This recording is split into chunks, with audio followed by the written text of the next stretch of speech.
of Northern Virginia. I have a 24-year-old who graduated from Texas State.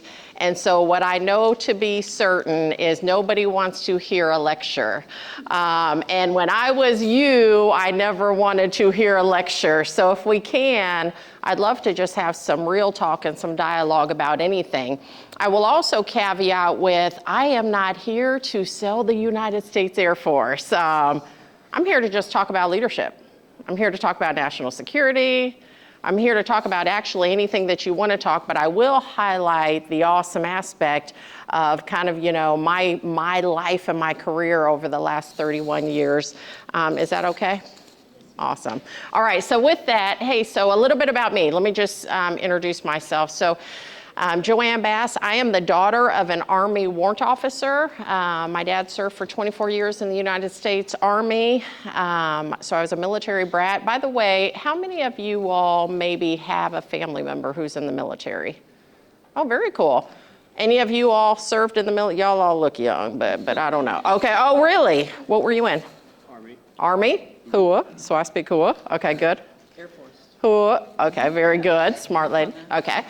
Hey, so anyway, so I was an Army brat for all of my childhood, and then here I am, 18 years old. I was supposed to be going to the University of Utah. I was accepted to school, and what happens before you even get to school? The bills start coming, right?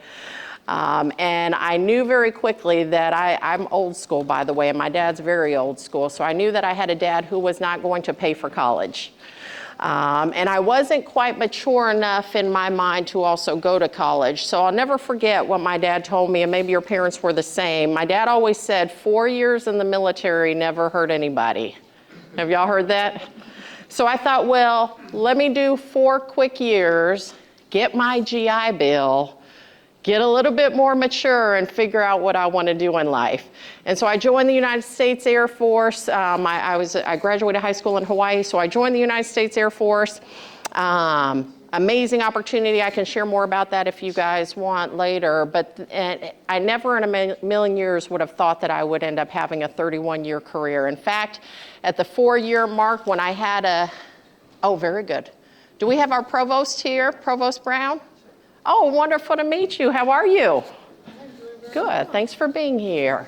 Joe Bass. Glad to be here to meet you. Absolutely. Thank you. You're I welcome. appreciate it. We're talking stories right now. So anyway, never thought I'd serve 31 years at the 4-year mark. I wish I could say it was something patriotic. It wasn't. I only re-enlisted because I had a Honda Civic to pay off, and I needed to figure out life. And then probably about the 8-year mark is when I really understood what it meant to wear a uniform and to serve our nation. That was primarily because I served in some units that had really amazing Americans, some that in fact gave their life in defense of our freedom. So anyway, served in the Air Force and retired as the Chief Master Sergeant of the Air Force. What I shared with some folks that I had lunch with is most people don't know what a Chief of the Air Force is because America knows who our admirals are, we know who our generals are, but I feel like I had the best job in the world because as a Chief Master Sergeant of the Air Force, I could be the ultimate truth teller. So I understood what it was like to start at the very beginning and then work my way all the way up to the levels of the Pentagon where I had an opportunity to serve and focus on national security and national defense. How many of y'all are interested at all? I know I'm talking to nursing and engineering. How many of y'all are a little fascinated with national security? So let me just, if I can, I'll share a little bit about it. If I ever get depressing, y'all just tell me to pull up, right? But I think it's important because when I was 18 years old and I joined our Air Force, it was a very different geopolitical environment. Very different strategic environment. Back then, this is in the early 90s, you really had to be strong in 3, we call them warfighting domains. You had to be strong in 3 warfighting domains, air, land, and sea. That meant you had to have a strong Army, a strong Air Force, a strong Navy, strong Marine Corps, strong Coast Guard, which we did, by the way, and we still do. And so Desert Storm, Desert Shield, do any of y'all have family members who served during that time? Was a very pivotal point for the military, especially the US military and our partners and allies, right? We went into Desert Storm, Desert Shield, and the United States military and partners and allies dominated in a matter of days. Like, we went in and really dominated in the Middle East. That was a pivotal point because we have adversaries, and you all need to know that, right? Like, not everybody wishes America goodwill, like, first and foremost. I think that's an important thing. But we have adversaries who took note that very quickly, like, man, you've got a military that can dominate in a matter of days. And so some of our adversaries took note back in the 90s and have been focused on their strategic objectives to become a world dominant power. So here we are, fast forward, where when I joined the military, we had to be strong in those warfighting domains, air, land, and sea. To fast forward to 2024, soon to be 2025, where you all are going to school, and it's no longer good enough that we're just good in air, land, and sea from a military perspective, but we better be good in these other domains called space, cyber, and information. And I would offer to you that if any adversary that America has is good in those last three things, space, cyber, and information, they potentially win, right? Like, if they can beat us in space, cyber, or information, we can't even generate as an airman air power. The technology exists today that, man, I mean, we're actually in a race for technology when you think about it. By the way, while I'm Air Force, I couldn't be a bigger cheerleader for our United States Space Force that we just stood up a few years ago. If we don't win in space, you all need to know this as students, as Americans, but if we do not win in space, we lose, period. You can't go pull money out of an ATM. You can't call home. You can't put gas in your car if we lose in space. How many of y'all used your GPS today? How many of y'all were on TikTok today? Don't answer that, don't answer that. How many, I mean, when you think about it, all of that, just so you know, is courtesy of your United States Space Force. And our ability, I see some of y'all, like, y'all can go be a guardian. But anyway, it's extremely different today, this day of which y'all are students in academia, compared to when I came in. So I share with service members today that, hey, we're living in a time of consequence where, as a service member or a retired service member, your military has to be strong, but we can't do that by ourselves. It takes a whole of nation, a whole of society. If the military is experiencing recruiting challenges, guess what? We can't leave it to the 1% of Americans who wears this uniform. We need all of America to know that this is your Air Force, this is your Army, this is your Coast Guard, this is your Space Force, this is your Marine Corps, and we have to have a strong military. First and foremost, and just so that everybody understands, and then I'm going to open it up to Q&A because I really do want to hear what's on your minds, and we can, again, talk about anything. But first and foremost, as a military member, our jobs are to deter. Our job is to be strong so that nothing ever happens in the homeland. Our job is to be strong and deter so that we don't have another 9/11 happen in our homeland, and that is what we do. So with that, those are some of the things that are on my mind. As I mentioned to you, I'm retired from the Air Force, but I will always be an airman for life, and I will always be part of this amazing military family. Now in this capacity, what I will focus on is how do we make sure that America understands the benefit of a strong military, and that folks like you all know that 4 years in the military never hurt anybody. So with that, I want to hear what's on your minds.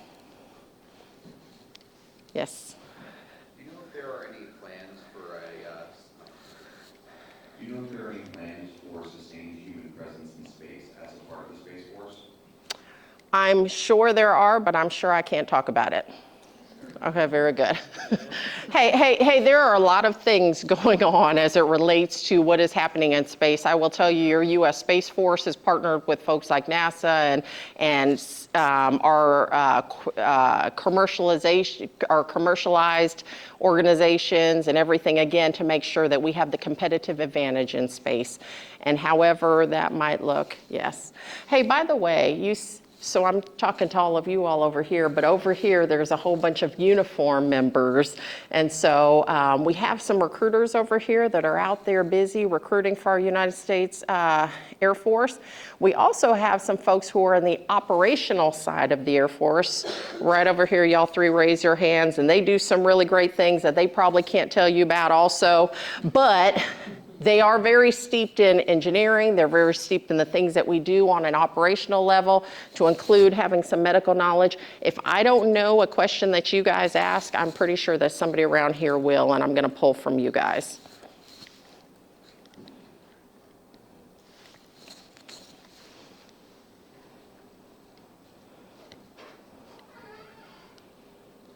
On the subject of deterrence, with national security, how do the various forms of government and military decide between sending money to a different country versus sending resources, weapons to another country versus sending personnel to another country? Yeah, I think that's a phenomenal question. I will tell you that most of those decisions are made diplomatically, right, on pay levels way higher than me. In the military, we take our orders from our civilian leadership, and that goes from our president to our Secretary of Defense and to the military services, and we will then execute the orders. But diplomatically, when you're part of that, you're in the discussions on what do we do, who are we supporting, are they our allies and our partners, and what is our level of support that we need to provide them. So lots of decision making happens. I will tell you, nothing happens on accident or happenstance. There is a thorough decision making process looking at all the different courses of actions that folks can take. I don't know if that satisfies your answer, but it's a decision that's made at the diplomatic levels, and then your military will then execute. Let me talk briefly about the strength of partners and allies and why it is so very important. One other aspect of the military, by the way, today compared to 30 years ago, like our Air Force is about half the size today than it was 30 years ago. All the branches of service are relatively small. I don't know that that's a bad thing, right? We're having to resize ourselves. More importantly, we have to re-optimize ourselves. So what I used to share with military leaders as we're leading the force today that I mentioned to y'all has different challenges today than it did 30 years ago. If you had a dry erase board here and you had an opportunity to decide, what does your military look like today? What's the Air Force look like today? If we had an opportunity to create an Air Force today, kind of like the Space Force did a few years ago, do you think that the Air Force today, if you drew it out and designed it, looked the same way that it did 30 years ago? The answer is for sure no, right? Like, for sure. The challenges we have today are so very different. We have to, but it is hard to change the design of a military, like hard. It's what I was focused on for the last 4 years when I was in the seat is opening the aperture of our service members to not let culture of what we did and how we were so great continued, and being good with status quo continue to kind of guide us out. There's a book called What Got You Here Won't Get You There, by the way, phenomenal leadership book. But I used to share with our Air Force what got us here, all the great history, all the, the strengths of your force and the innovative ideas of the Air Force. What got us here will not get us there, especially when we have an adversary. And I'll try not to get, when I start talking about China, I get depressing. But I think it's important to talk about the Chinese Communist Party. Like, they have a strategic objective. America actually needs to know this. They need to know that they've put, and this is all unclassified open source, y'all could Google it and it won't be fake news. Like you can actually look up, the CCP has a strategic objective, and that is to become the world dominant power by 2049. 2049. But if you talk to your folks who are steeped in intel, what they'll tell you is, hey, Chief, they're actually 15 to 20 years ahead of time, so if you do the math, that's potentially 2029. So they have set their eyes to become the world dominant power. They're speeding through diplomatically, economically, militarily, taking our research, taking our ideas, creating weapon systems that similarly look like ours, building out infrastructure across Europe. Why would China invest in infrastructure across Europe, putting in ports and railways, taking the South China Sea, a string of islands in the South China Sea in 3 years, putting all those islands together, putting a runway on it? Why would they do that? To have reach capability to the US if they need to. Why would China invest heavily into media outlets across the globe, which they are, by the way? And oh, by the way, China actually believes that Africa is their second continent.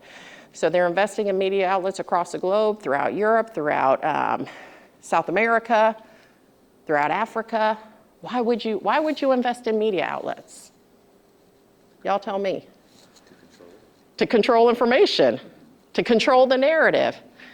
Hey, we in America, by the way, did not even roll out the movie Maverick in time because of the influence that China has in Hollywood.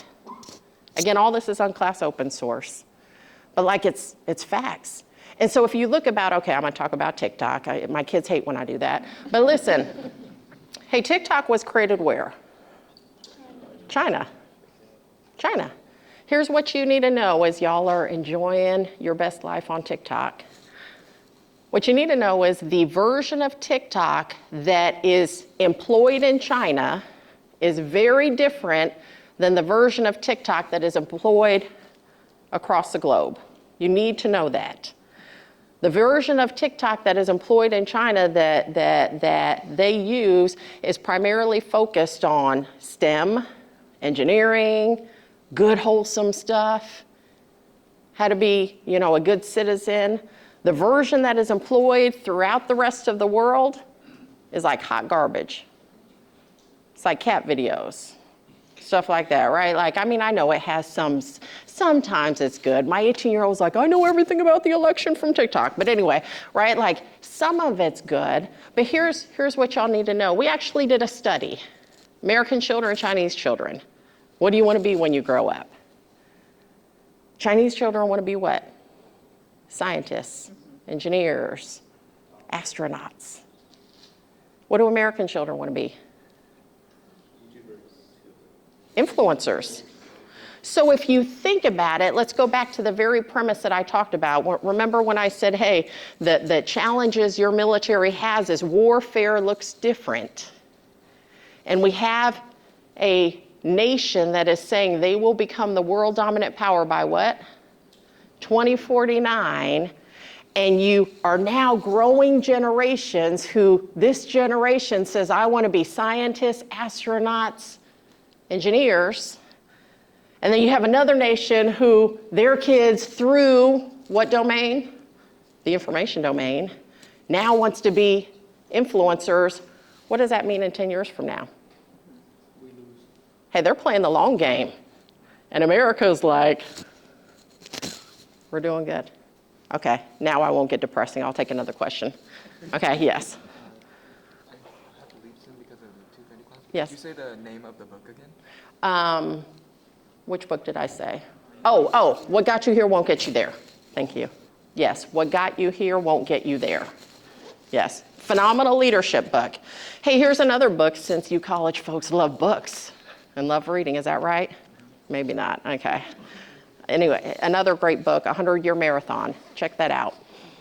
That's really, there's so much literature out there, but that talks about the 2049 piece.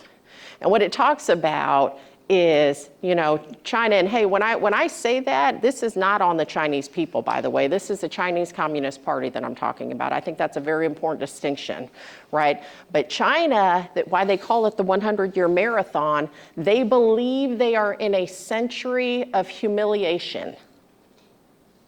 Just think about that. We don't have enough time to get deep in that, but they're in a century of humiliation. So check out the 100-year marathon.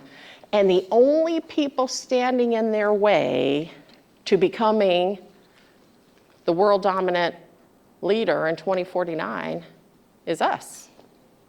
Y'all need to know that as Americans. Okay. Yes. So, so I'm a nursing student. Yes. I was looking into getting into the Navy. Are there opportunities Who? in the Air Force? Yes. Do we need to sign up right now? Like, how do we do that? No. So, what's that? Could you elaborate? Like, Yes, but I'm also going to grab one of our recruiters to talk about that. So we have an Air Force medical service, and lots of nurses in all different areas, right? Like we have trauma nurses, we have critical care nurses, we have ICU nurses. I'm going to ask them to stand up and talk a little bit about that. That's all right. So I'm Senior Alvear, Production Superintendent out of San Antonio. We cover all, I don't think I need it, but I'm sure. Thank you. But pretty much, yes, we have opportunities for nurses. As a new grad, we have what's called the Nurse Residency Program, meaning we'll help you come on board and we'll teach you how to become a fully qualified nurse. So as long as you meet the GPA requirement, you're healthy for the most part, you can do, we have a clinical route. I believe now we have OR, and we're going to open it up to critical care as well too. So, it's kind of hard to get those positions coming right out as a grad. So definitely have those positions available. You can connect with us afterwards. We'll definitely get you some more information about it too. Hey, and I appreciate you asking that about the Air Force. Here's what I'll tell you. And it used to sometimes drive some of our recruiters crazy, because what I would share is, actually don't care what service you're in. I actually also don't care if you ever join the military. What I would ask is that all of us as Americans just have a heart for service, right? Like just serve somewhere, serve in your community, serve in the Peace Corps, serve somewhere, serve your brother and sister, like serve somewhere. Here, quick story. I was in the White House, in fact, a couple years ago for a veterans event, and a dad came up to me and said, "Hey Chief, like my son is in ROTC with the Air Force." And I'm like, "Okay, cool, right on." And he was like, "No, it's not cool because he wants to join the Marine Corps." And I'm like, okay, right? Like, so he's like, "Can you talk to him?" I'm like, we're in the White House, right? Like, and he's like, "No, right now." So he FaceTimes him, like in the White House. And I don't know this, I don't know him, like my kids would be hot fire if like I did that to them and, put them on FaceTime. So I'm talking to this young man. I was like, "Hey son, how are you?" He's like, "I'm great." I was like, "I heard you're in Air Force Junior RTC. He's like, "Yes, ma'am." I said, "I heard, you want to join the Marine Corps." And he said, "Yes, ma'am." And I said, "Then you go be the best damn Marine that you can." And his dad's like, "What the fuck?" His dad is mad. And I tell him, I said, "Hey, sir, I don't care what service your son joined. We just want him to be part of the military fold." And it goes back to 4 years in the military, never hurt anybody, right? Like, if anything, it gives you, experience, job perspective, competencies. In my current capacity, where I'm spending time with CEOs and C-suite leaders across corporate America, what they tell me is they love hiring military members and veterans because we actually know how to get somewhere on time. But there's a lot of other benefits. We come with the trade. And so anyway, thanks for that. Yes. I've read that 77% of non-Americans would not be eligible for the draft because of being overweight or need a waiver to be able to be drafted. Yeah. What is the military as a whole doing about this? Yeah. Are you going to either expand your, Change our policies or rules? Hey, we're always taking a look at what our requirements are. But we also have to balance that with the fact that when you join the military, you're joining a profession of arms. So it's a little bit different, right? When you join the military, you're not joining Chick-fil-A or Google or Home Depot or, right? Like, and there's nothing wrong with those organizations, but you're joining a organization that we could ask you to go off somewhere and you might give your life. So there's standards for a reason, but we balance those out. As far as the, I don't know if it's, I think it is 77%, 23% of folks are eligible to join those numbers sound right. But instead of, hey, what's the military doing? My question is, hey, America, what are we doing? Like, what are we doing to make sure that people are actually fit?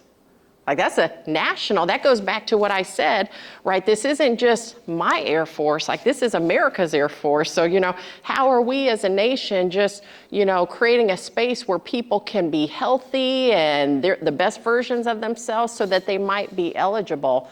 There are some other policy things that we are working heavily. I know the recruiting team is working that, but one is on the mental health aspect. Like, that's a big deal. We tell today's children to go get help if they need help. Yet as soon as you might try to join the military, that may flag you. And so we need to change some of those kind of policies to modernize to make sure that we're relevant. One policy that got changed while I was in the seat, and I heard all about it from all of the old retired chiefs, was we changed our tattoo policy. We had a tattoo policy where if you had a tattoo on the back of your neck or the back of your ear or maybe 1-inch tattoo on your hand, like, you couldn't join the military. So we did the data, and we had, I think, about 20,000 recruits one year that weren't even eligible. If my daughter wanted to sign up and she has a tattoo on the back of her ear, she wasn't even eligible. Does that make sense? So we changed that policy and we allowed it. But again, it's go back to that book, What Got You Here Won't Get You There, right? For a lot of our older folks who were in the military, they sent me hate mail saying the Air Force is going to hell in a handbasket. I'm like, we're not recruiting 50-year-olds. We'll be okay. So we've got to take a look at those things. Yes. Yes, thank you. Thank you.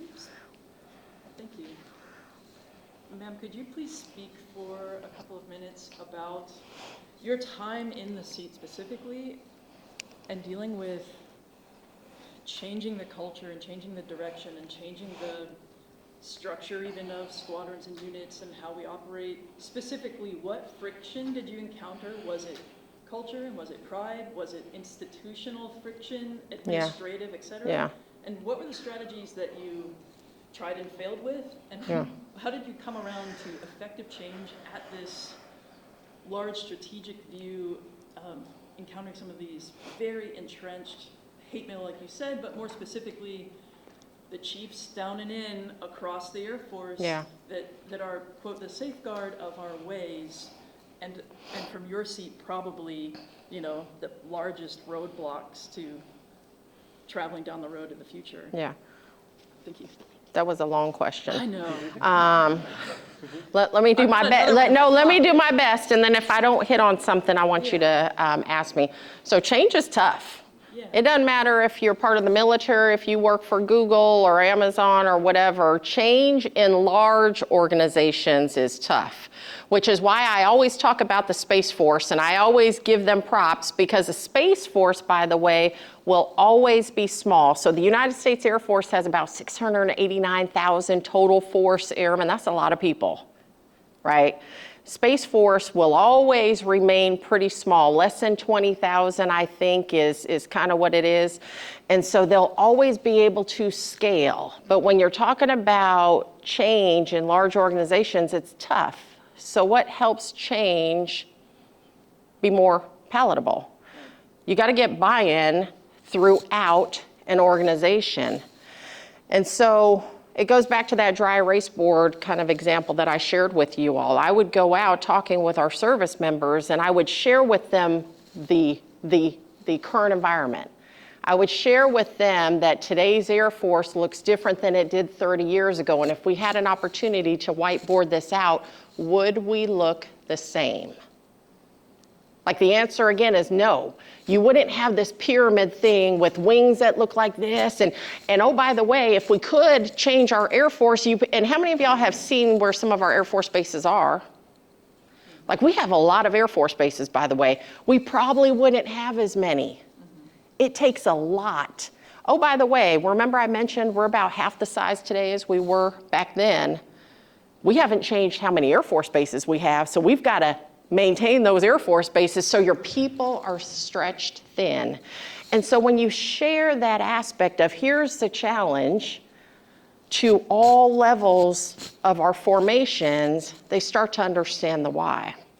But I think one key aspect as a leader is you actually have to listen.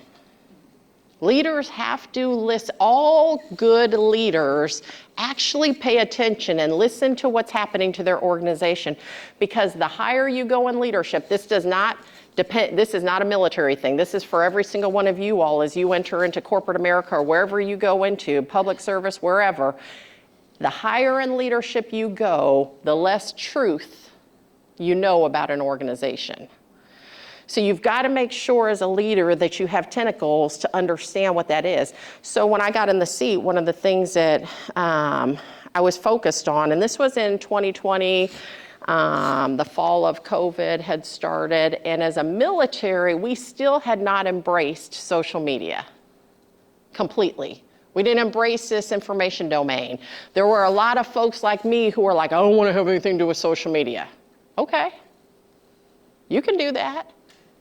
But our airmen are on social media, our service members are on social media, America's on social media. And so we can either choose to help feed truth and understanding of the why, or we can just avoid it. And the narrative will happen. Hey, let me tell you one dangerous aspect about the information age and social media. He who gets the information out first wins, whether it's truth or not. We need to know that. Whoever puts it out first wins, which is why I'm really glad that you all are in academia and we're teaching you how to be critical thinkers. And so when I got in the seat, I talked to my team and I was like, hey, we've got to embrace this tool called social media as a form of strategic communication to first and foremost flatten the communication.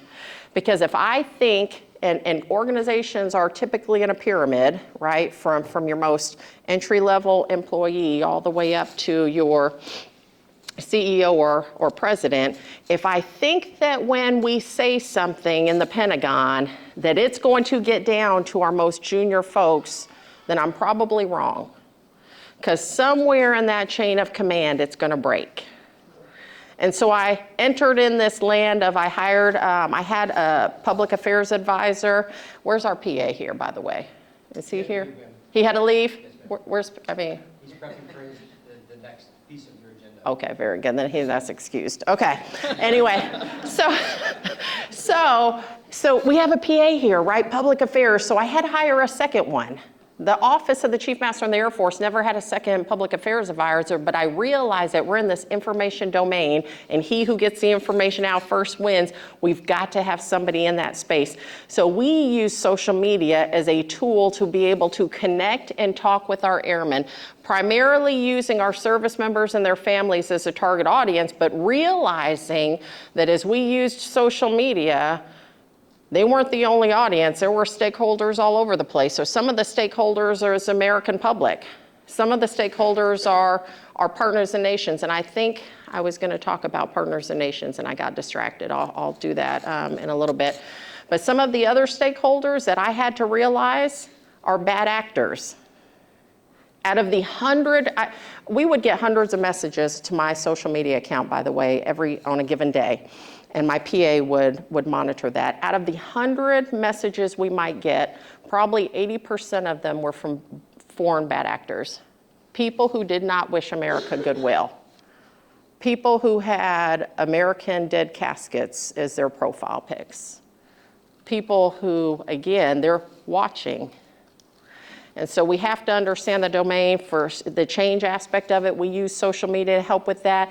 We went out and about. Leaders at every level went knee to knee with their service members, focused on the why we have to change, how we have to re-optimize, and here's how we have to go. But you have to have buy-in throughout. Did that help? Sure. I'll let You got more? I've got more. Oh, yes. This one, May? I've got more. Oh, right here. Ma'am, we had a question right here. He's- Oh, yes. Ask her. We'll go here, then you. And then real quick about the partners and allies, because y'all, I lose my train of thought. As I mentioned, our military is smaller than it's ever been. We cannot do what we have to do as a military by ourselves. That is why it is so important that we have strong partners and allies.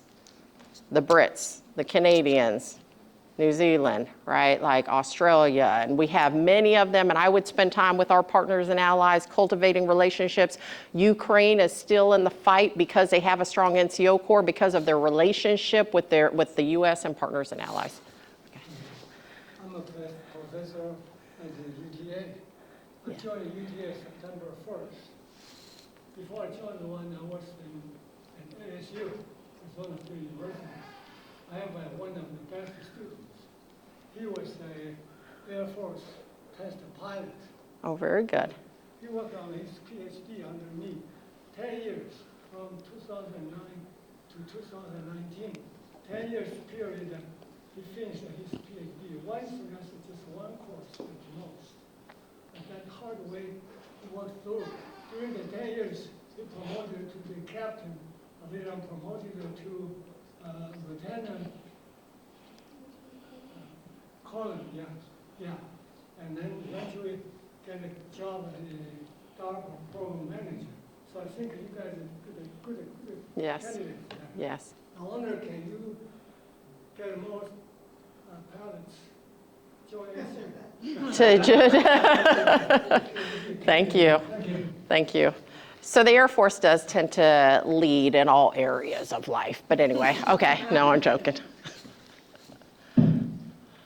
So I've always been curious on the issue of national security. Yeah. And one of the issues that I realized, so I got my secret clearance through when I enlisted for the Air Guard. Cool. And I always thought that it was too easy. You know, I hate to say it, but Yeah. there's a lot of those documents, sensitive documents that I feel are very easy to be leaked through espionage or Yeah. I guess whatever the term may be. Yeah. I guess I want to know if you agree with that statement, and if you do, what would be a different way to combat that issue? Yeah. Hey, what did you do for the Air National Guard? Engine. I do engine shop propulsion. Okay, very good. Maintainer? What aircraft? C-130J. Okay, very good. So he used to help work on the 4 Fans of Freedom. Very cool. What unit? Still out of Fort Worth. I'm still. Are you still in? Okay, very good. Hey, I would say when it comes to security clearances, you signed a lot of paperwork though still. While it might have been easy for you to get a secret clearance, you signed a lot of paperwork that said thou shalt not do whatever, X, Y, and Z. There's also a stipulation that it's as a need to know. And so there's you have a clearance, there's you have a need to know, you know what happens and what is punishable if you share that kind of information. And so this gets back after the competencies and the core values that we expect for our service members, and you have to have those values that you know what's right and wrong. We had an incident, the past few years where one of our guardsmen pushed out some information, and guess what? He got the appropriate punishment. And so what I would say is, the majority of our folks will get a secret clearance because we need you to work on national security stuff. But those who need a higher level clearance will get their TS, and then there's also other compartmental levels appropriate for where you need to know. So that's where I think that gets back to leadership, making sure that every service member understands that, hey, when you have access to this kind of information or data or the things that you're seeing or witnessing, that you understand the responsibility you have to safeguard that. Hey, what's a little bit kind of interesting to talk about that I don't think we've harnessed well is the information in the online environment that I keep talking about. And y'all will see I'm always talking about it because it's It's not new, but it is new, right? One of the things I'm most concerned with, more than your ability to get a secret clearance, is how much information is being put on online that's unclassified information, but when put all together and strung together, gives us a level of classified information. So if you have an organization that's getting ready to roll out to a location because we need to be there to help continue to safeguard this nation, and everybody feels like they go on Instagram or wherever they go to say, hey, mom and dad, hey, think about me, I'm going here, or hey, yeah, and now another person says, yeah, there's 75 of us going, and hey, yeah, here's my unit as maintenance unit, and hey, we're taking these career fields, and another person says, hey, yeah, we're going to go see what the, what's going on here from a, foreign adversary aspect. It doesn't, and especially now with artificial intelligence, ChatGPT, you can piece the details on a mission in a matter of seconds. I'm more concerned about that. I'm more concerned about the fact that we have deep fakes now, and you can hear my voice, or you can hear your senior leader's voice and see their face, and it's not even them. How do we guard against that? Like, that's actually more concerning to me. You think your leader in our nation or in your company tells you to do something, and it's not even them. I don't know how we're going to figure that out, but I'm counting on good folks like you to help us figure that stuff out. Here's one other aspect I would share, because I know some of y'all are going to be like, man, this is deep. We talked about national security. We thought we were going to talk about nursing and engineering. Like, whether you wear a uniform or not, by the way, whether you're military or not, the challenges with national security do not go away.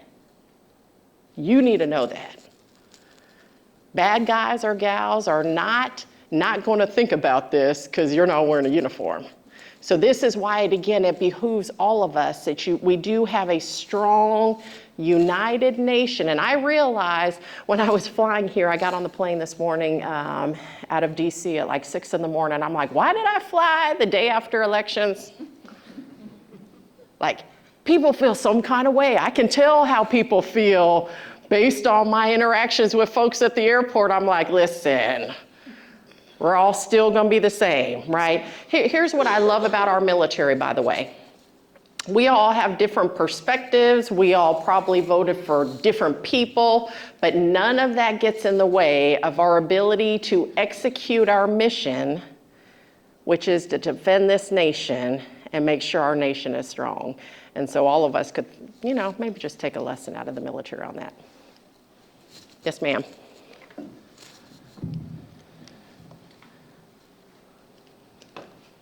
So, I'm in the Air Force. Who?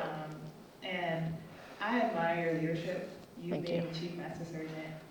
It really inspires me just in E3 training to strive for the top. Yeah. And my question to you is, and I mean this with like the utmost respect. Yeah. What are the drawbacks that you face with being overzealous as a woman in the Air Force? Thanks for that question. First of all, where are you and what do you do for the Air Force? I'm based in Keesler. Okay. And I'm a medtech aerospace evac. Cool. AES? Yes. Very good. Hey, what are you doing here? I go to school. Okay, good. I mean, is that Keesler here? So are you in nursing? No, I'm biomedical engineering. Okay, very good. Well, thanks for doing. Are you active or guard or reserve? I'm reserve. Okay. Thanks for doing that. By the way, for just, a bit of education, because my 24-year-old didn't know this, I'm like, I have failed as a parent when my own kids don't know about the military, right? Like, but the Air Force, we have an active duty component, then we have our reserve teammates, and then we have Air National, our guard teammates. And so both of those can be part-time, the guard and the reserve, or you might be on active duty orders. But anyway, thanks for your service and raising your hand to do that. Hey, there's always, your question is, what are some of the drawbacks about being a female in general? This striving makes me zealous, basically, wanting more. What's that mean? I talk a lot? What does that mean? Like, showing eager and being enthusiastic. Yeah. And just not settling for less. Okay. Hey, so I will tell you, like, I don't think of myself any different than most of you. When I was 18, 19, 20 years old, right, sitting in briefing rooms or sitting in conference rooms like this, like I felt like a very normal, average person. However, I had an amazing mom who taught me a couple key life principles, and that was do your job and do it well. How many of y'all have parents like that? Like, just no matter what you do your job, do it well. So that applies whether you're an E3 in the military or if you're Chief Master Sergeant of the Air Force. But I will say that being just like many of you all, I had a sense as a young airman to always want to at least make my organization better, right? Like, just first and foremost. And that may sound goofy as a young person, but how I made my organization better changed over the years. As a young E4, senior airman in the Air Force, that's really junior rank, I thought I knew it all. And my form of leadership as a young E4 was critic. Like, I was a big critic. I would sit right here and be like, man, that person doesn't know what they're talking about. Like, man, why do I gotta follow this person? Like, this person's clueless and right? I had a whole union going on too. Like, I would have like 20 of us who would be like, man, our NCOs don't have a freaking clue. So I was a critic, but I still wanted better. What I learned as I grew in the military was how to turn that cynicism and actually be productive about it. So when I learned from my not so great leaders or not so great peers, that actually helped me be a better leader, because I was like, I'm not gonna be like that. So you grow, and leadership, like, you know, you can have the argument, are leaders born leaders or they made leaders? I think both, but I think there's nothing that can replace reps and sets. Just like if you're in the gym. You can't go PT. By the way, all y'all are gonna be at PT, but all of you guys are gonna join the gym in January, right? And everybody's gonna do whatever, and you're gonna think like by the end of January, you're gonna be fit, then you'll get disappointed, and then you're gonna quit, right? Like you have to have reps and sets. The leader I was as a young E3 or E4 is not who I am today, because you have those reps and sets and you learn. But now the zealous piece, what I would probably consider just optimism. Right? And that's part of mindset. So we choose what we want to be. I tell this to my kids all the time. I'm like, you can choose to not have a good day at school. You can choose not to learn anything. Or you can choose to actually be productive and learn something and make the most of it. People who work at a place and they're like, and I've heard this all the time, and I've felt like this at times, where I'm like, man, where I work sucks. That's a choice, right?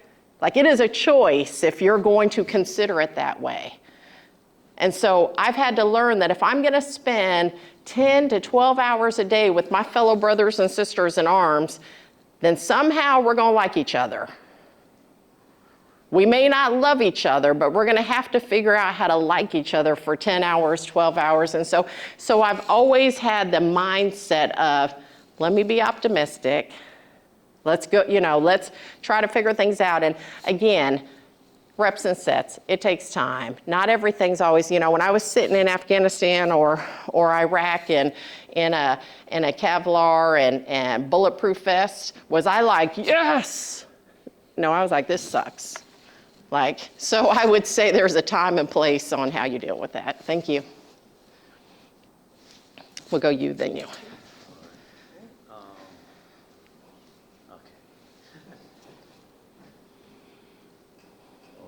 First of all, thank you for speaking. Thanks. I appreciate you. I might walk out of here soon just because I have class, but I thank you for being here. Thanks for letting me know why you're walking out. I wanted to ask, what changes in leadership and what did you learn from going up in rank? And how natural was that for you? Like, was it difficult, or did you have, like she said, friction along the way? Yeah. What challenges did people in general give to you as a woman being in such leadership? Oh, that's good. No, those are all good, kind of different questions. Hey, as I mentioned, right, you have seasons in life as you're a leader, whether I work for Amazon or Google or whether I work for the military. As you go through seasons, you're learning from every season. Now, as I look back at my career of 31 years, it's easy for me to see, oh, this 5-year period, this is what I went through. And here's why. And here's the character building I had to go through. I had to learn how to communicate with my peers, because if I'm a jerk, then we're probably not going to be able to get things done. So it's learning seasons. And then as I continue to progress and rank, you're still learning, but your sphere of influence and your sphere of responsibility grows. And so when I was in E3 and I was really just, in charge of nobody but me, I had to learn that I had to learn how to lead myself. And then as I become an E4, E5, then I had to learn that I had 4 or 5 people that I could have influence. And then, as you continue going on, it goes back to the saying, like, where much is given, much is expected. I've learned when it comes to challenges that everybody's going to have challenges. It's how you deal with them. So instead of looking at the challenges, I think about it as opportunity. I also think about it, do any of y'all run track? Anybody? A few of y'all? Have y'all done hurdles? Hurdles are no joke, right? So I think about challenges like hurdles. So if you're at a track meet and you're on hurdles, like, are you gonna stop when you hit that first hurdle? What if you knock it down? Like, you're not, you're gonna like, dang, miss that one, keep going, right? Like, knocked it down, fell down, keep going. That's how we have to think, because we're gonna have challenges for sure. And so we've just got to figure out how to deal with those. Hey, as it relates to being a woman, I've actually been a little bit more vocal now that I'm out, because I think that it's important for other young women to know that, hey, there's challenges, but you can overcome them. Like, here's what's interesting. When I was selected as the 19th Chief Master in the Air Force, by the way, I didn't name myself as, like, she's the first female, she's the first Asian American. Like, those were all names that were given to me once it became public knowledge. So here I am at Keesler, Mississippi, as the 2nd Air Force Command Chief. And the selection process for who was going to be the next Chief Master in the Air Force was happening. I'll never forget the day that General Brown, who's your chairman of Joint Chiefs of Staff, he called me up to let me know that he selected me to be his chief. And so we're at Keesler, Mississippi. Like, that day, news articles started going out about, we have the first female Chief Master Sergeant in the Air Force, blah, blah, blah. Our phone was going off the hook. My exec is picking up the phone, and they're like, Chief, there's all these reporters. They want to know what kind of Asian are you? Like it was a thing. The next day, my sister calls me up, and she's like, dude, you're on Wikipedia. And I'm like, who put me in Wikipedia? And then my dad's calling me, because my dad's like, they have me as an Army colonel. Can you tell them I'm a warrant officer? I'm like, Dad, I got more problems going on. Here's what y'all need to know. Half the stuff in Wikipedia was wrong. This gets back after he who puts the information out first wins, remember? So half of it's wrong, it's crazy. But here's where I learned, never read the comments. My sister sent me, or sister and my dad sent me an article, and it was a reputable media outlet. And it says, first female Chief Master Sergeant in the Air Force, was in the Air Force 27 years. And somebody wrote in the comment, she might have been in the Air Force 27 years, but most of it must have been on her back. What would y'all do? That was shocking. And then I have a great husband, by the way. My husband served in the Army for 27 years, and he's a big, tough Army 82nd Airborne paratrooper who's always giving me advice, and he's always like, don't listen to the critics. And so I come home and I'm like, can you believe what somebody said? And he's like, shake the dust off. I'm like, that's bullshit. So, sorry.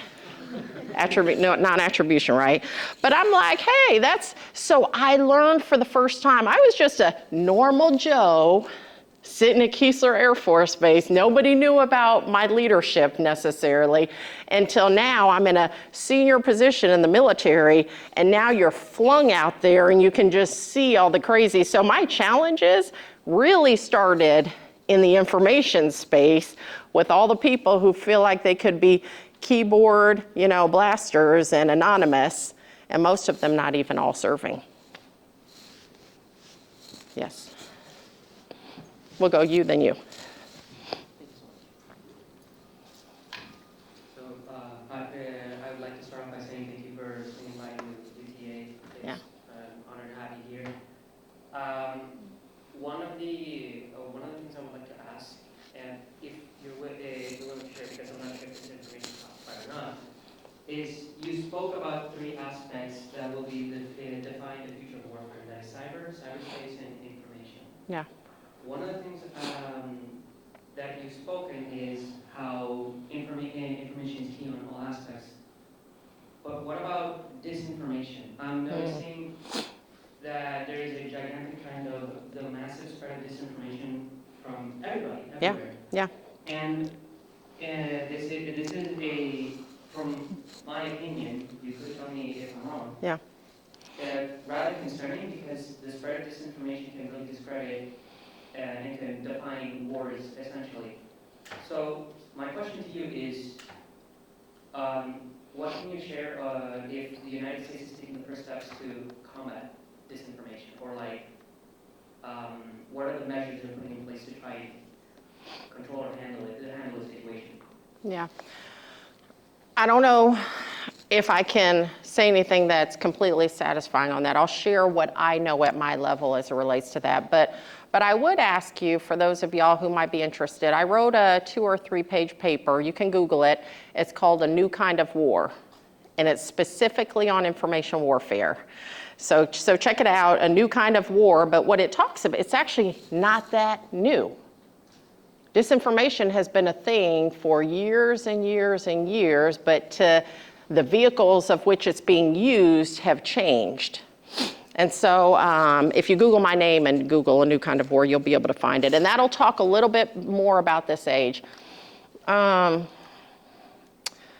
I don't know that I think we as a nation are doing enough to educate in information warfare. Like, it's a thing.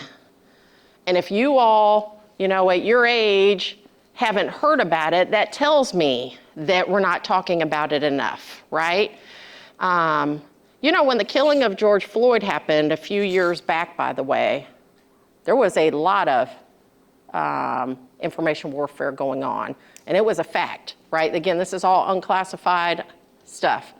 That a lot of the protests that were being put on in America that we thought we were going to because it was in social media saying, hey, go to this city or go to that city so that you could support your perspectives or your rights or your groups. A lot of those groups weren't even American. They portrayed themselves to be American, but they were put on, those protests were put on by men and women in Russia. How do we know that? I spent some time in Cyber Command, and that is where at the most senior levels, we do a lot of that offensive, defensive stuff. Any cyber people in here, by the way? Any of our engineers doing cybersecurity stuff?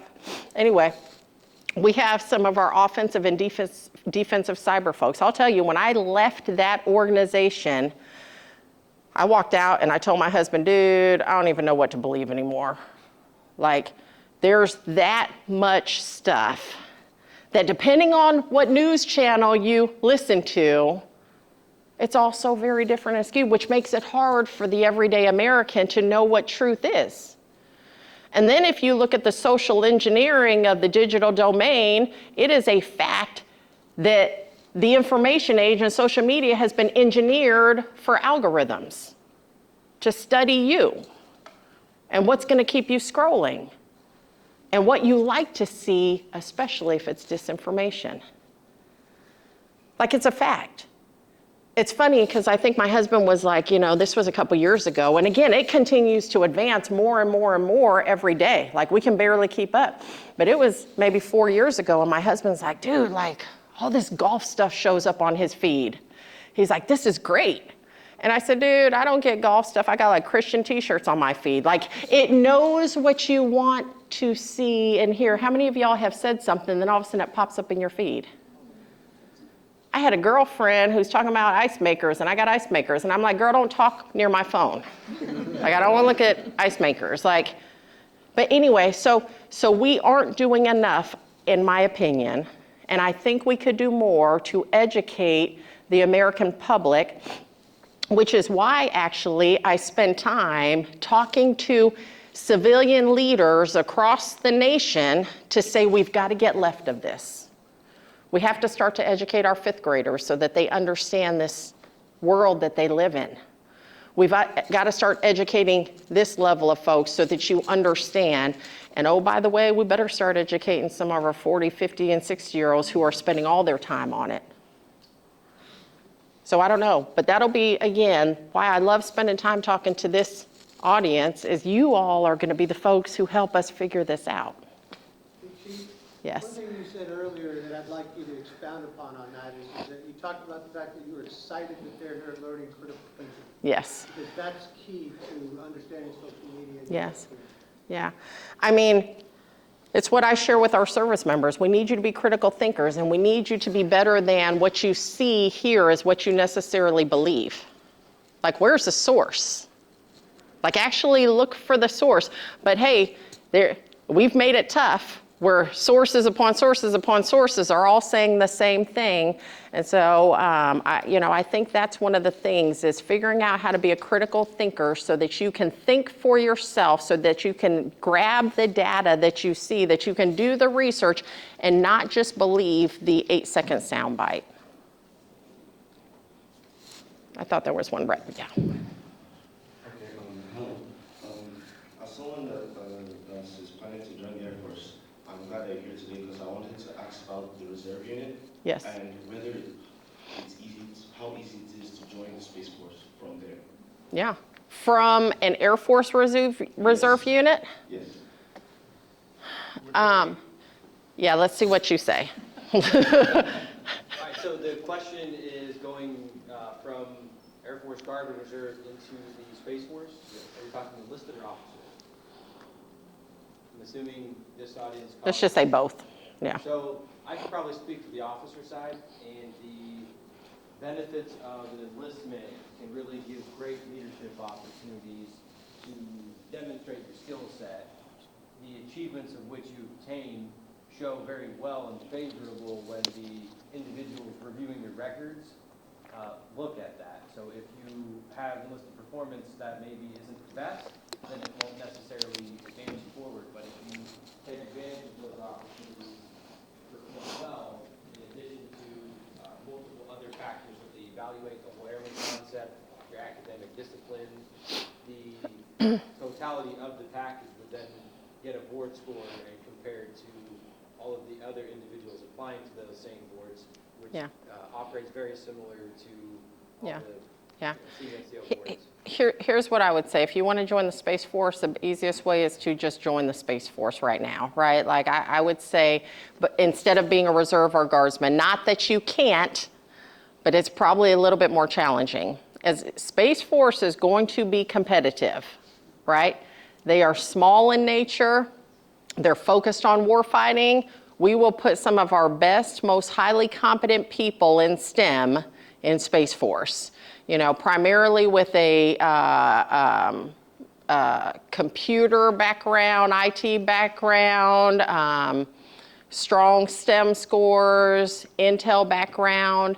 I would say, right, consider the Space Force, but have persistence in everything, right? Like, it doesn't matter if you're trying to join a military or trying to, get into another school or become whatever you want to become. Persistence, because hiring goes like this all the time. There'll be an opportunity where we're grabbing maybe only 10 guardians. Then there'll be opportunities where we're grabbing 200 or 300. So never lose persistence. If that's what that person wants to do, then I'd really encourage them to go that. If they're already a reservist, then hopefully they're in a career field that the Space Force is pulling from, which again is Intel or cyber. Yes? 10 minutes? Okay. We'll go you, then you. Sure. So we've seen that mob mentalities are fueled through social media. Like an example of that is the Area 51 incident. Yeah. So do you believe? Thank you. Do you believe that the American people are easily swayed through social media? And I know you can't specifically talk about like on a national term what like any methods that are to prevent people from being easily swayed by false information. But is there something you could tell us, as people, just generally what we could do to keep ourselves, informed and kind of safe from harm like that? I wish my PA was here, because my PA would rip my public affairs guy. He studies like information warfare to another level, and he's a troll himself. But like, do I think that America is swayed? Yes. But I think some of that is because, again, if you study this, it's not even a Gen Z thing, by the way. This is all, most of the people who get swayed with disinformation are the people my age or older. Because they're literally believing what they see. Why wouldn't you? Like, we're trusting people. But what we aren't doing is studying that social media has been social engineered for the aspect to keep you scrolling, period. Like, just period. What we needed to do, and I'm Monday morning quarterbacking, back in 2008 when smartphones came out and social media really started coming out, we needed to start to apply some regulations then. But we didn't. We're all like, it's happening, and so we are where we are. How do we fix it? I don't know, other than verify your sources. Where's this information coming from? There is some data that shows what are the most trustworthy media outlets. If y'all don't have that, I have a chart that I'll send to your team to push out, because I know the military, it's unclassified, but it'll show me, hey, these media outlets kind of project this, these project this is kind of middle line, reputable stuff, and that's where I tend to go. So I think it's understanding that if you listen to certain ones, some are gonna slide on this side. It's just being a critical thinker to know that. How do you not get in a situation like a Area 51 mob? I don't know. This gets back after, right? Like, we have to really have some critical thinking skills on, is this what we want to do? When all that was going down, by the way, the folks were prepping me, and they're telling me, they're like, Chief, hey, we're fortifying whatever we've got to do. And in my mind, because again, I have a 24-year-old who's sometimes like, yeah, and I'm like, please, like America, do not go swarm that area, because it ain't going to be good. Like somewhere, I don't know, how do you get common sense again? Like, that's a common sense thing. You think, if people tell you, hey, let's go to this military place where there's a whole lot of stuff that you probably shouldn't be seeing, and we have a whole lot of people protecting it with weapons, do you think that's where you want to go? Common sense would say no. I don't know. I'd welcome your thoughts, but check out that article that I wrote and then send it to me. Hey, I'm on, you can connect with me either on LinkedIn or I'm on Instagram. I had to create a new Instagram called The Joanne Bass, because there's 100 fakes of me with my pictures. No kidding, there was a man in Romania who thought we were together. No, I'm serious. He had my picture on his nightstand. It was weird. So anyway, connect with me, send me your thoughts, because I'd love to be able to share those things as I'm talking. Yes, ma'am. Thank you. We're all in this room at various stages of our careers. Thank you. So we're all in this room at various stages of our careers. Many of the students are just beginning. Some of us are mid-career or more senior. Can you talk to the import and impact that mentorship has had on your career, vectoring it, Absolutely. and making these decisions, and also how you go about seeking out and requesting and kind of engaging with and developing a mentorship relationship? Primarily looking up the chain, but if you have some insight down the chain as well, I'm interested as well. Yeah, absolutely. So my career and my life is what it is because of the old school model of it takes a village, right? And so back when I joined the Air Force 30 plus years ago, we actually didn't use the term mentoring. Like mentoring didn't become a thing until probably 2000, and then it got weird. But we mentored all the time. It's just what you did. You took somebody under your, shoulder and you like helped teach them what you had already experienced. And so that's healthy mentoring. And so throughout my years, I've had mentors all over the place, and they never even knew they were my mentors. Like some just mentored me because they were a great speaker. Some mentored me because I actually appreciated watching how their family life was. Some mentored me because they were so good at writing. And I never shared with them that they were my mentors to some degree. I just asked if I could spend time with them and gain advice and influence. Why I mentioned the piece about in the 2000s, because in the 2000s was when mentoring started really becoming a thing, and I love it in conceptually of what it is. It just can't get awkward. Like I started having people come up to me in 2000 and saying, Sergeant Bass, will you be my mentor? And I'm like, this has got weird, right? Like, because then when Sergeant Bass says something to you that you don't appreciate, you want to break up, right? Like, but mentoring is that two-way street where all of a sudden you don't want to break up. So what I would say is mentor often, mentor frequently, find people, especially people who are in the area that you want to be in. Right? Like if you're in an engineering program or a nursing program and you know you want to scale to this, then the best person for you to find is somebody who's already that, and just ask them for advice, is what I would say on that mentoring piece.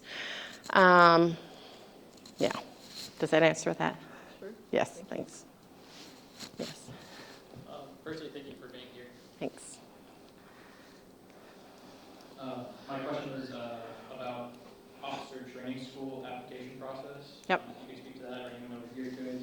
And then also, second part to that question would be, like specifically for developmental engineering, like that specialty code. I was a 62 Echo. Yeah. If you want to talk afterwards. Yeah, so question, what is your degree title, sir? Mechanical engineering. Mechanical engineering? So that does meet criteria to apply for the, what's called tech board. So I think for time purposes, what we can do is we'll hang out after and we can exchange contact information. I actually have a class before. Do you have Miss Julie's contact information? Go. You can go talk to him now. You can go talk to him now. Matter of fact, I'll give you business card. Okay, good. Hey, one thing I'll touch on, yeah, you guys talk, but one thing I want to touch on, I think you brought up, somebody brought up like, hey, what are some lessons learned? How did you, how did you continue like learning and growing into leadership positions? Here's one thing that I would challenge each of you to do is quit being comfortable. Like you only grow in the uncomfortable.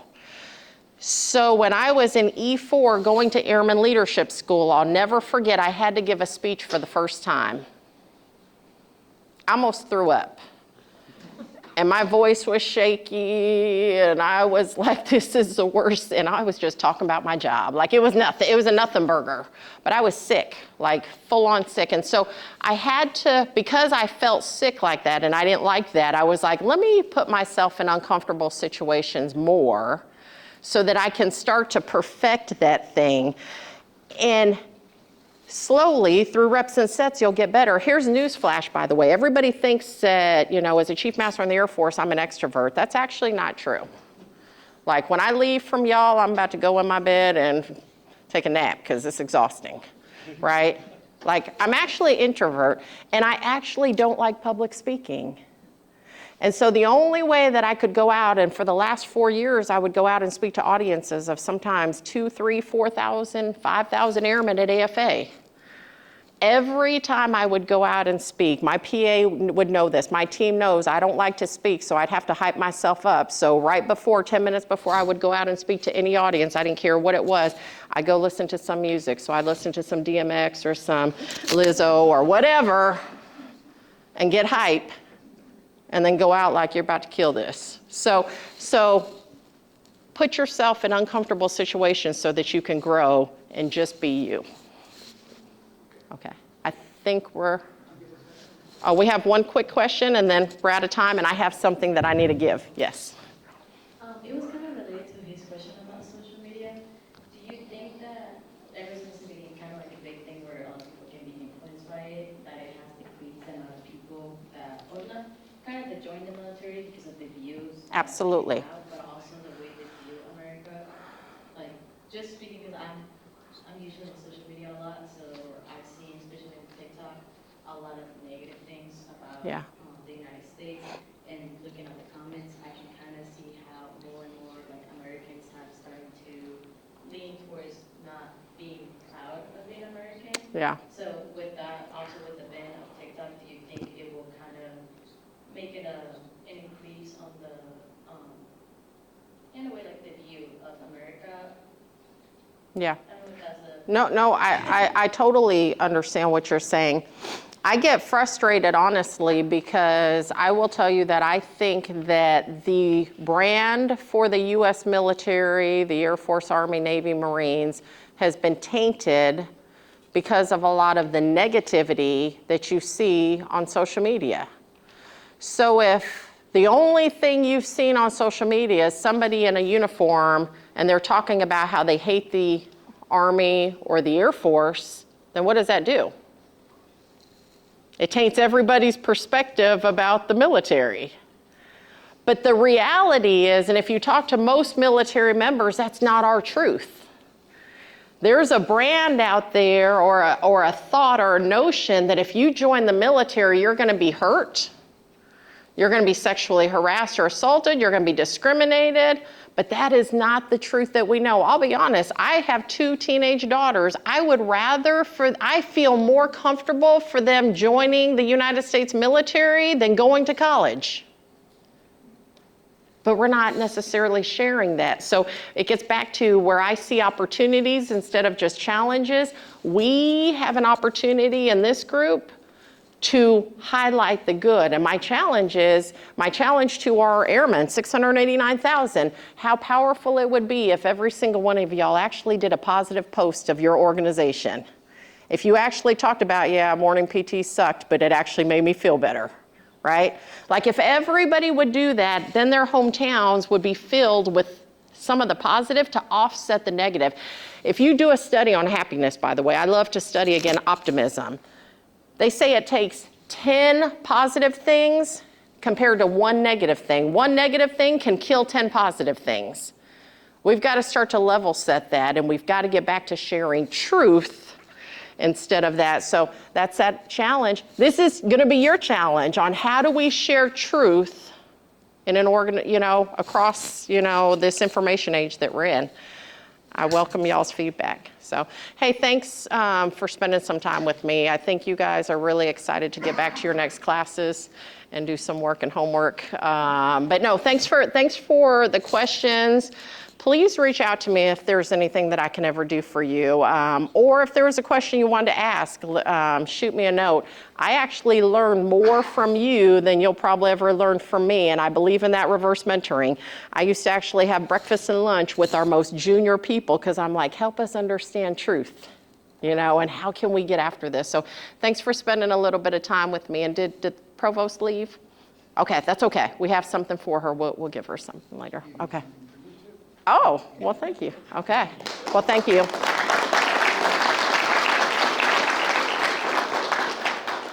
Thank you for coming to UTA. Thank you so much.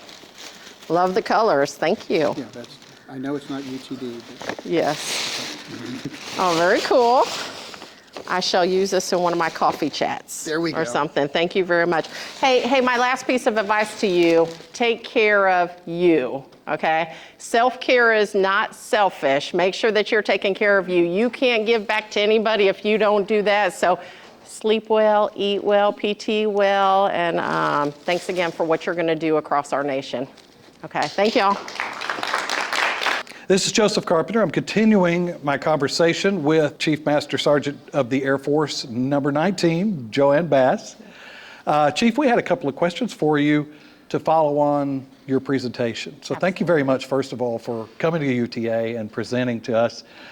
It was very informative, very enlightening, so thank you. Thank you so much. It's a delight to be here, by the way, especially face-to-face, and to see this next generation of Americans who will ultimately take the mantle from all of us, and so thanks, I appreciate that. So what do you see as the most significant challenges facing the Air Force recruiting efforts today, and how is the Air Force working to address these questions? Yeah, I think, first you've probably heard me talk about, while we certainly have challenges, I look at it from a lens of, all the opportunities. And so one of the challenges that I believe that not just the Air Force has, but all of our military branches has, is really being able to make sure that the American public understands our brand, and that they understand what the military does for them, that they understand that today's Air Force, Army, Navy, Marines, Space Force, and Coast Guard is their military service. And so some of that, when I say we have a challenge with the brand, what that means is the American public, by and large, does not understand what the military does for the nation. They know in general that they maybe, ought to thank a veteran or thank a military member, but there's also a narrative out there that if you join the military, you're probably going to become hurt or maimed or have PTSD or perhaps be assaulted or harassed or discriminated, when that's not necessarily truth.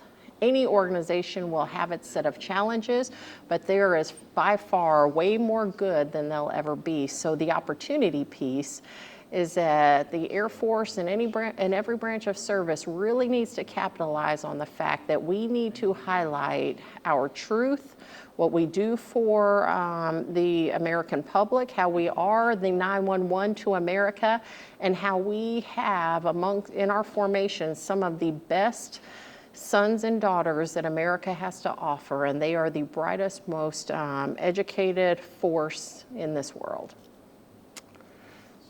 How has the Air Force adapted to its recruitment strategies in response to the changing generation of young adults with different career aspirations and expectations? Yeah. I think that our military services, to include our recruiters, have adapted well as it relates to this new generation. We've learned that we've got to meet them online, and that we've got to have quicker ways to be able to reach out to everyday America. And so we've got young, eager, motivated recruiters who are looking at different innovative ways to be able to reach America.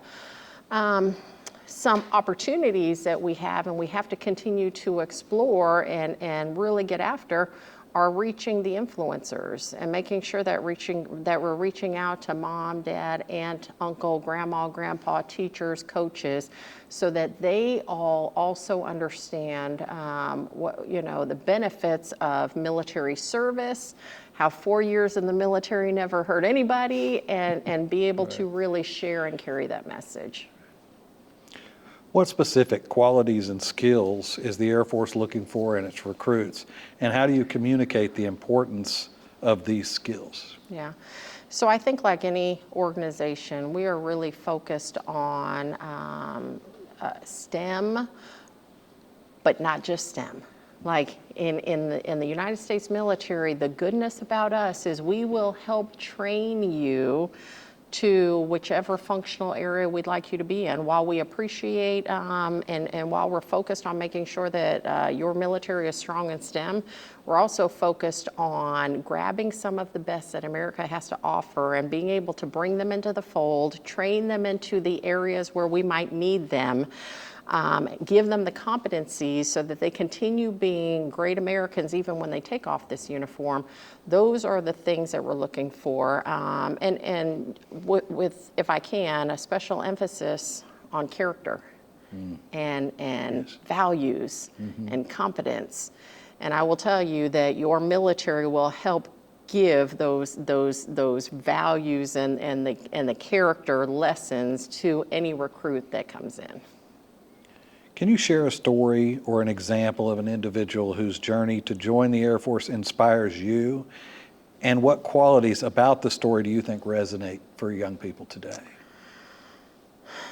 You know, I have so many stories of people who have joined the Air Force. In the previous job that I had as a Chief Master in the Air Force, it was an honor because I was able to talk to airmen from across the globe, and they would share their stories. And so I'll be honest, every one of them had a story that inspired me. Some of them shared with me how they came from being homeless to finding a home in the Air Force.